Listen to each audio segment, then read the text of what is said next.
श्याम बाबा जी की कथा।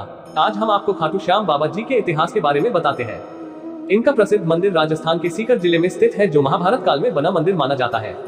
खाटू श्याम जी को भगवान श्री कृष्ण का अवतार माना जाता है, जिसकी देश के करोड़ों लोग पूजा करते हैं। खाटू श्याम जी मंदिर में हर वक्त भक्तों का तांता लगा रहता है और विशेष रूप से होली से कुछ दिन पहले सीकर जिले में खाटू श्याम जी का विशाल मेला आयोजित होता है, जिसमें राजस्थान सहित अन्य प्रदेशों के श्रद्धालु भी बाबा के दर्शन करने आते हैं। खाटू श्याम जी की कहानी महाभारत काल से शुरू होती है, जिस वक्त उनका नाम बर्बरीक था। बर्बरीक भीम का पौत्र और घटोत्कच का पुत्र था। बर्बरीक बचपन से ही बहुत वीर योद्धा था, जिसने अपनी माँ से युद्ध कला सीखी थी। भगवान शिव ने बर्बरीक से प्रसन्न होकर उसे 3 अचूक बाण दिए, जिसकी वजह से बर्बरीक को 3 बाणधारी कहा जाने लगा। उसके बाद अग्निदेव ने उन्हें एक तीर दिया, जिससे वो तीनों लोकों पर विजय प्राप्त कर सकता था। जब बर्बरीक को पता चला कि पांडवों और कौरवों के बीच युद्ध अटल है, तो वो महाभारत युद्ध का साक्षी बनना चाहता था। उसने अपनी माँ को वचन दिया कि वो युद्ध में भाग लेने की इच्छा रखता है और वो हारने वाली सेना की तरफ से लड़ना चाहता है। इसके बाद बर्बरीक वो नील घोड़े पर सवार होकर 3 बाण लेकर रवाना हो गया। रास्ते में श्री कृष्ण ने ब्राह्मण का वेश धारण कर बर्बरीक को रोका, ताकि वो उसकी शक्ति की परीक्षा ले सके। उन्होंने बर्बरीक को उकसाया कि वो केवल 3 तीरों से युद्ध कैसे लड़ेगा। इस बात का जवाब देते हुए बर्बरीक ने कहा कि उसका एक बाण ही दुश्मन की सेना के लिए काफी है। बर्बरीक ने श्री कृष्ण को बताया कि उसके पहले तीर से वो निशाना बनाएगा, जिसको उसे समाप्त करना है, और उसके बाद दूसरा तीर छोड़ने पर उसके निशान वाली सभी चीजें तबाह हो जाएगी। उसके बाद वो तीर वापस तरकश में लौट आएगा। अगर वो दूसरे तीर का प्रयोग करेगा तो पहले तीर से जो भी निशान लगाए थे वो सभी चीजें सुरक्षित हो जाएगी। कुल मिलाकर वो एक तीर से तबाही और एक तीर से रक्षा कर सकता था। जब श्री कृष्ण को बर्बरीक की शक्ति का पता चला, तो उन्होंने बर्बरीक को चुनौती दी कि अगर वो जिस पीपल के पेड़ के नीचे खड़ा है उसके सभी पत्तों को आपस में बांध देगा, तो उनको बर्बरीक की शक्ति पर विश्वास हो जाएगा। बर्बरीक ने चुनौती स्वीकार कर ली और तीर छोड़ने से पहले ध्यान लगाने के लिए आंखें बंद कर दी।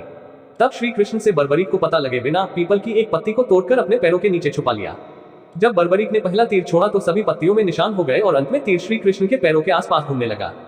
तब श्री कृष्ण ने बर्बरीक से पूछा कि तीर मेरे पैरों के चारों ओर क्यों घूम रहा है। इस पर बर्बरीक ने जवाब दिया कि शायद आपके पैरों के नीचे एक पत्ती रह गई है और ये तीर उस छुपी हुई पत्ती को निशाना बनाने के लिए पैरों के चारों ओर घूम रहा है। बर्बरीक ने श्री कृष्ण से कहा, ब्राह्मण राज, आप अपना पैर यहाँ से हटा लीजिए, वरना ये तीर आपके पैर को भेद देगा। श्री कृष्ण के पैर हटते ही उस छुपी हुई पत्ती पर भी निशान हो गया। उसके बाद बर्बरीक के दूसरे तीर से सारी पत्तियां इकट्ठी हो गई और आपस में बंध गई। तब श्री कृष्ण ने समझ लिया कि बर्बरीक के तीर अचूक है, लेकिन अपने निशाने के बारे में खुद बर्बरीक को भी पता नहीं रहता है। इस घटना से श्री कृष्ण ने ये निष्कर्ष निकाला कि असली रणभूमि में अगर श्री कृष्ण पांडव भाइयों को अलग अलग कर देंगे और उन्हें कहीं छिपा देंगे ताकि वो बर्बरीक का शिकार होने से बच जाए, तब भी बर्बरीक के तीरों से कोई नहीं बच पाएगा। इस प्रकार श्री कृष्ण को बर्बरीक की शक्ति का पता चल गया कि उनके अचूक तीरों से कोई नहीं बच सकता है। तब श्री कृष्ण ने युद्ध में उनकी तरफ से लड़ने का प्रस्ताव दिया। बर्बरीक ने अपनी गुप्त बात उनको बताई कि उसने अपनी माता को वचन दिया है कि वो केवल हार रही सेना की तरफ से लड़ेंगे। कौरवों को भी बर्बरीक के इस वचन के बारे में पता था, इसलिए उन्होंने युद्ध के पहले दिन अपनी 11 अक्षनी सेना को नहीं उतारा था, ताकि जब कौरवों की सेना पहले दिन पांडवों से हार जाए तो बर्बरीक कौरवों का सहयोग कर पांडवों का विनाश कर देगा। इस प्रकार जब वो कौरवों की तरफ से लड़ेगा तो पांडवों की लड़ रही सेना कमजोर हो जाएगी। उसके बाद वो पांडवों की सेना में चला जाएगा। इस तरह वो दोनों सेनाओं में घूमता रहेगा। श्री कृष्ण को अब लगने लगा था कि अगर बर्बरीक इस युद्ध में शामिल हुआ तो कोई भी सेना नहीं जीत पाएगी और अंत में कौरव पांडव दोनों का विनाश हो जाएगा और केवल बर्बरीक शेष रह जाएगा। तब श्री कृष्ण ने विचार किया कि बर्बरीक को रोकने के लिए उनको बर्बरीक से उसकी जान मांगनी होगी। तब श्री कृष्ण ने बर्बरीक से दान की मांग की। तब बर्बरीक ने कहा, प्रभु आपकी जो इच्छा हो मैं आपको देने को तैयार हूँ। श्री कृष्ण ने दान में बर्बरीक का सिर मांगा। बर्बरीक भगवान श्री कृष्ण की अनोखी मांग को सुनकर चकित रह गया और इस अनोखी मांग पर उस ब्राह्मण को अपनी असली पहचान बताने को कहा।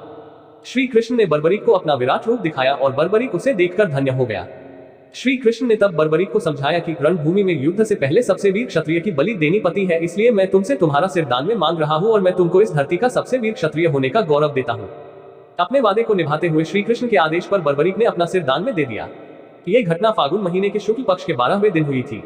अपनी जान देने से पहले बर्बरीक ने श्री कृष्ण से अपनी एक इच्छा जाहिर की, वो महाभारत युद्ध को अपनी आंखों से देखना चाहता है। श्री कृष्ण ने उसकी ये इच्छा पूरी की और सिर अलग करने के बाद उनके सिर को एक ऊंची पहाड़ी पर रख दिया, जहां से रणभूमि साफ नजर आती थी। वहीं से बर्बरीक के सिर ने पूरा महाभारत युद्ध देखा था। युद्ध खत्म होने पर जब जीते हुए पांडव भाइयों ने एक दूसरे से बहस करना शुरू कर दिया कि युद्ध की जीत का जिम्मेदार कौन है, तो श्री कृष्ण ने बर्बरीक के सिर को इस निर्णय लेने को कहा कि किसकी वजह से पांडव युद्ध जीते। तब बर्बरीक के सिर ने सुझाव दिया कि श्री कृष्ण अकेले ऐसे हैं जिनकी वजह से महाभारत युद्ध में पांडवों की जीत हुई, क्योंकि उनकी रणनीति की इस युद्ध में अहम भूमिका थी और इस धार्मिक युद्ध में धर्म की जीत हुई। महाभारत युद्ध के बाद बर्बरीक के सिर को श्री कृष्ण ने रूपवती नदी में बहा दिया। कई सालों बाद कलयुग की शुरुआत में उनका सिर जमीन में दफन वर्तमान राजस्थान के खाटू गांव में मिला। कलयुग की शुरुआत में इस जगह को छुपाए हुए रखा गया। एक दिन उस जगह पर गाय के थन से अचानक उस जगह पर दूध गिरने लगा। इस चमत्कारी घटना को देखते हुए स्थानीय गांव वालों ने उस जगह को खोदा और वो सिर बाहर निकाला। उस सिर को एक ब्राह्मण को सौंप दिया गया, जिसने कई दिनों तक उसकी पूजा की जब तक कि कोई चमत्कार न हो जाए। खाटू के राजा रूप सिंह चौहान को एक सपना आया कि उनको एक मंदिर बनवाना है जिसमें के सिर को स्थापित करना है। तब मंदिर का निर्माण शुरू किया गया और फागुन मास की शुक्ल पक्ष के 11वें दिन उनकी प्रतिमा को स्थापित किया गया। ये मंदिर रूप सिंह चौहान ने 1027 ईस्वी में बनवाया था, जब उनकी पत्नी को भी जमीन में दफन उस सिर का सपना आया था। वो जगह जहां से उस प्रतिमा को निकाला गया उसे श्याम कुंड कहते हैं। 1720 ईस्वी में दीवान आभा सिंह ने इस मंदिर का पुनर्निर्माण करवाया। तब से ये मंदिर उसी स्थिति में है और आज भी उस प्रतिमा की चमक बरकरार है। खाटू श्याम जी आज कई घरों के पारिवारिक देवता है। उनका एक नया मंदिर अहमदाबाद में भी बनवाया गया है, जिसे बलिया देव कहा जाता है, जहां पर नवजात शिशुओं को आशीर्वाद दिलाने के लिए माता पिता लेकर आते हैं। तो यह है बाबा श्याम की कथा। जय श्री श्याम।